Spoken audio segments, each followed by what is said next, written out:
To change the altitude limit of your DJI drone on your remote, you will need to find the three-dot menu generally on the upper right corner. So hit it. And then find the safety menu.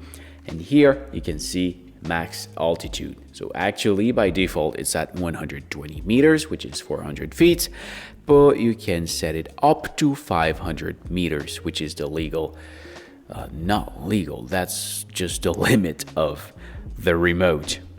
Actually, as you can see, there's a warning because if you go over 120 meters in most countries, it's not legal to fly at this altitude, but sometimes you don't really have the choice. For example, when you follow a mountain, you're not really 120 meters above the ground, you're just at the altitude of the mountain.